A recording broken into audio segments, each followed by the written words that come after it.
Good morning, everybody. If I could ask you to find a seat, finish your conversations. We're ready to get going here. Well, this is our first session of the day. We're hoping to have no IT problems, but we'll see how it goes. My name is Dan Buford. I'm with the Federal Highway Administration. I'm an ecologist at the headquarters office, and I'm your moderator today. And so we've got 4 talks. We're starting just a couple minutes late, so I'll try to get moving here. This is session 2. A road runs through it, improving stream quality and stability. So if you meant to be in some other session, you're free to get up and leave. Our first talk, however, you're going to want to stay for is stream design, living in a digital world. And we have Nich VanBuecken with Jacobs here to talk about this. All right. Morning, everybody. Like he said, my name is Nich VanBuecken. I work for Jacobs. I lead our ecosystem practice group. There's about 30 staff, and we have scientists and engineers, landscape architects, and arborists. All right, everything's working great. My talk today is to empower our practice about some technology that we have been working closely with our friends at WSDOT and want to bring you into that, help you see how you can use this for your projects as cost-efficient ways to quickly assess sites that we all care about so much. This picture is on the Snoqualmie Pass. This is Noble Creek that some of our colleagues just received an award on this morning. So I will be juxtaposing kind of the classic way if you were to go out in the field and document a site versus some of these technologies that we would like to introduce you to or help you understand how to use more efficiently on your projects. All right, so classically, if you were going to go and look at a project, I'm a stream restoration engineer, so that will be my focus or where I'm coming from.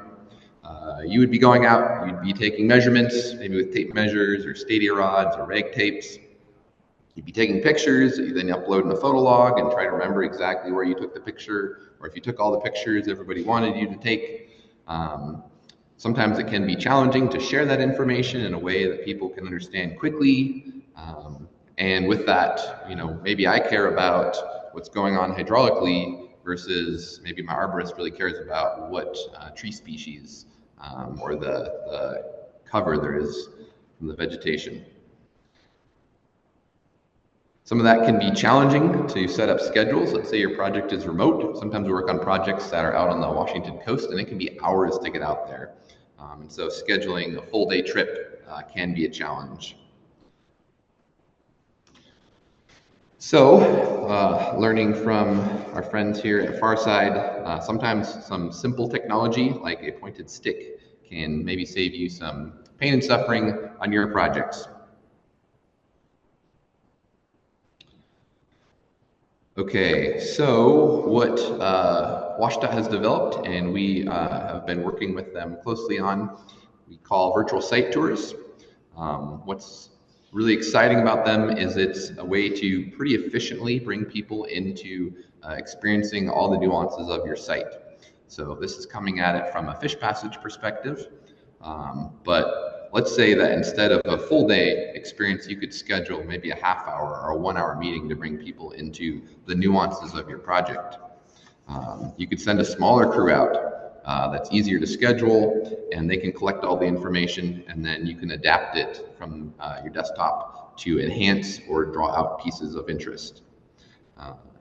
And you can memorialize that experience. Maybe it's existing conditions, maybe it's as-built, maybe it's even as you're monitoring over time. So one piece of that is 360 cameras. So I'm going to show you a series of the exact same photo and help us understand how you can bring in different disciplines into the exact same picture, bringing all of our different focuses and interests. So let's say you're a roadway designer. Maybe you're looking at this picture and you're thinking about that guardrail and the state of it, and if you have to enhance it. Maybe you're thinking about the signage or the slope of that roadway prism. Same picture, just rotated slightly. Maybe you're a hydraulic engineer, like myself, and so you're worried about the conveyance coming down the stream. Maybe you're worried about the vegetation. Maybe you're trying to calculate your Manning's value. Or maybe somebody wasn't in the site and trying to figure out what the roughness of the active channel versus the floodplain is. Maybe you're a biologist or a geomorphologist, and so you're really looking at the components of the stream. Maybe you're looking at the sediment size, how big are the cobbles or gravels or sands, how deep is that pool, how big is it, how many pools are there habitat features like boulders or large wood, and where are they? Or maybe you really care about the structure and you're trying to understand what is the pipe material. Did they measure it correctly? They said it was a CMP. Was it actually? Is there debris? What is the integrity of it?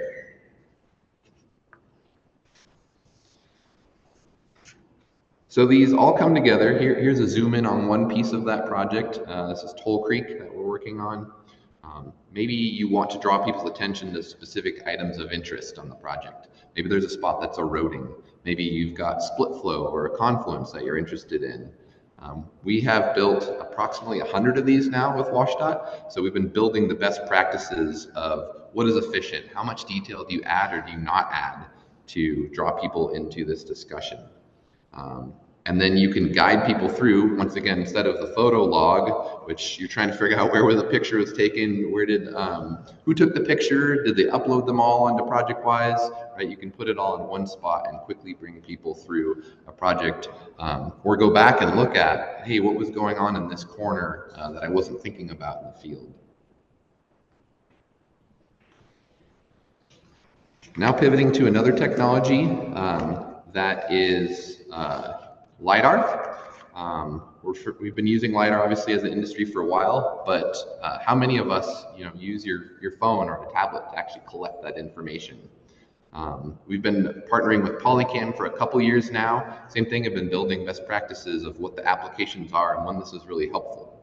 I come from Washington, and so sometimes there's discussions we get into with the co-managers of how high jump height should be for a fish. In our code, it says 0.8 feet. Well, what happens if the log, like in this circumstance, is 2 feet? And we document that saying this is maybe more appropriate than what is in our administrative code.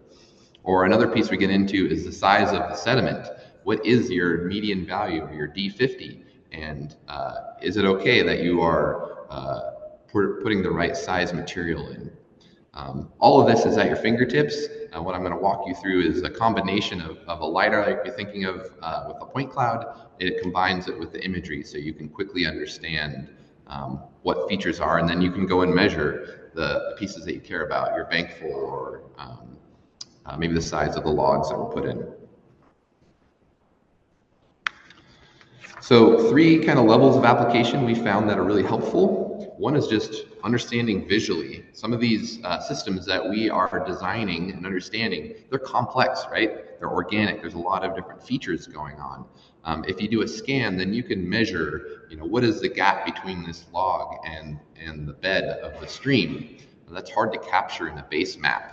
CAD that can't have 2 features at the same elevation in the same place. Or maybe you want to measure. So in the bottom right there, this is a reach that we're trying to mimic.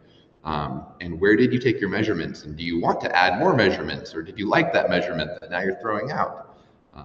This gives you the tools that you can measure in the field or back in the office to collect more. And then some of my techie colleagues have figured out how to actually put it into a VR goggles if you want to walk around yourself and take your own measurements. So I brought that with me if that's of interest to you. And then another piece that's really helpful is engaging SMEs. Oftentimes, because of cost, you can't get everybody out in the field that maybe you need their input on. And so helping them see the site with their own eyes and bringing their own expertise into it.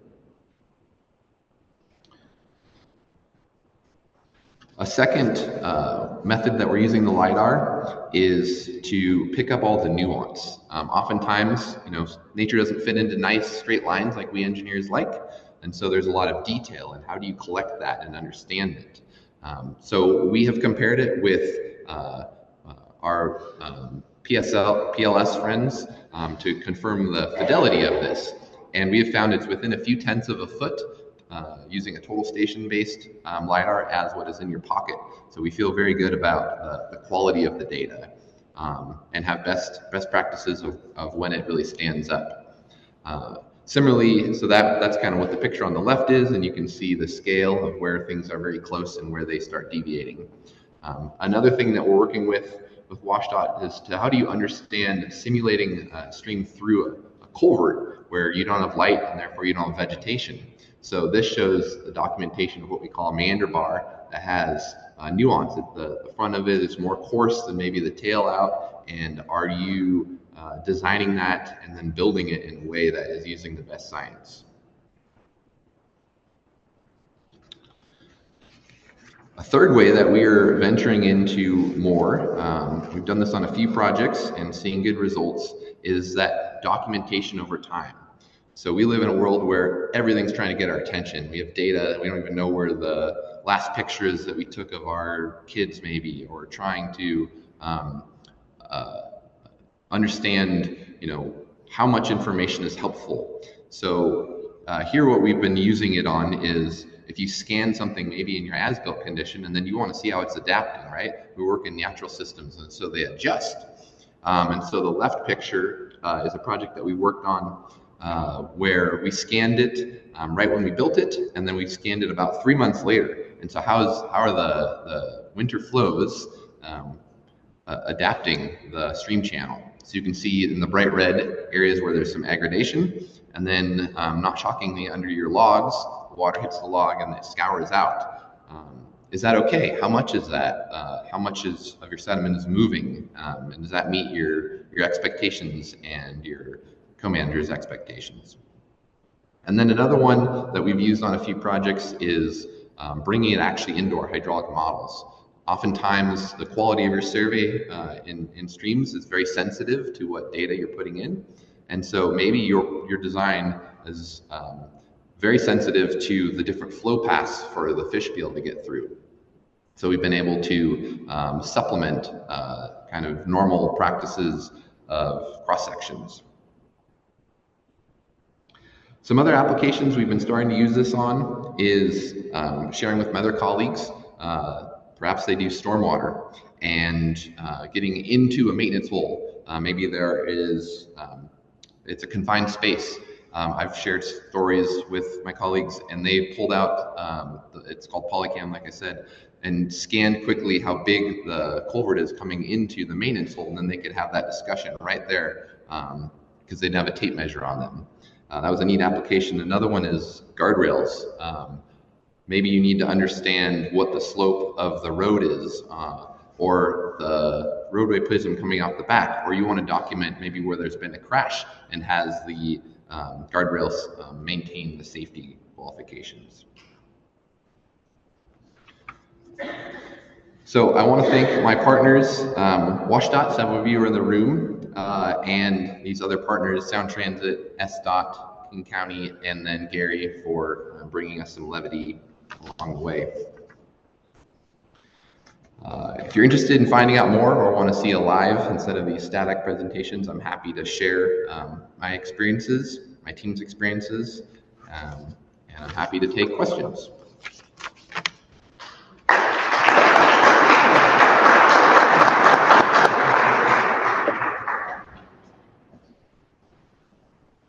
We've got a question over here.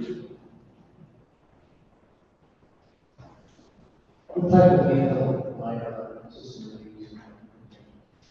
Yeah, so if you have a phone, this is an iPhone with 3 lenses on it, the application is called Polycam. It's being used for all kinds of different applications. Actually, when we approached them, they were happily surprised about how we're using this. And so we've been working with them to enhance the software. So you can literally right now, if you're interested, download the Polycam app and scan a feature that is of interest to you. Yeah. Any other questions? Can you repeat the name of that app? Polycam. Polycam. There you go.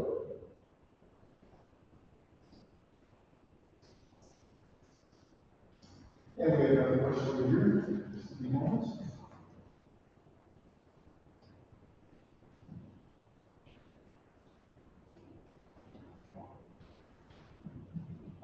In terms of the differences between the virtual site tours and traditional lab, what have you found in terms of efficiencies?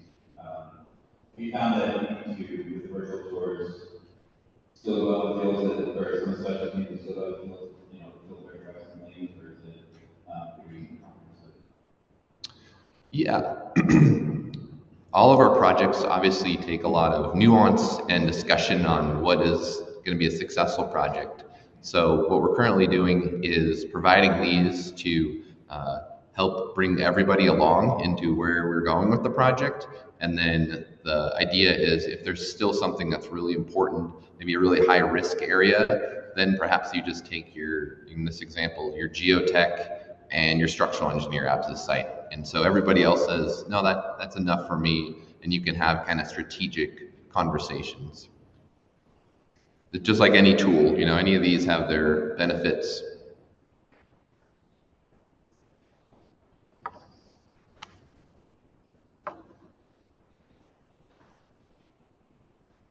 So have you found that like some of the hydraulic engineers, they would really use this rather than having formal mapping done with the survey crew? Yeah, we're working through those best practices with any new software or data. There's obviously excitement and a little trepidation. So we are working on building a white paper that kind of memorializes those best practices. I'm a PE, so I can stamp some things, but will the PLS stamp it? And are they getting the data that they want? So we're in that beta testing side of things. I would say for planning, yeah, but not. Still want to Oh, sorry. I should just build on that. I would say for planning purposes, that the polycam tool data would be fine for hydraulic modeling, but not for a detailed design. Still want the full total. That's Julie Howman, the state hydraulic engineer of WashDOT, in case you're wondering. I would say we'll get there.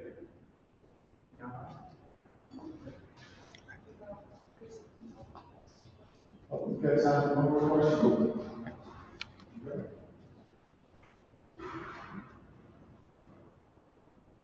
Thank you.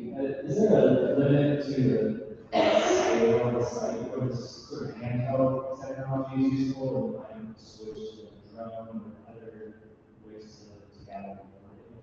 Yeah, great question. So actually I can talk off this one. What we have found is you can do a 100-foot scan in about 10 minutes, depending on the vegetation. And then you can look at it, you can run it in the field and see if you liked your scan, if it's comprehensive enough, and actually look at it, the quality of it, because it processes. But like any piece, sometimes you want to actually have a person, sometimes you can fly it, and so there's ways to do that as well. So it really depends on what is valuable. For me, I like to walk the site and actually, when you're on a hike, it's like, oh, there's a cool habitat feature, I want to scan it. Maybe I can bring that into a design. All right, thank you.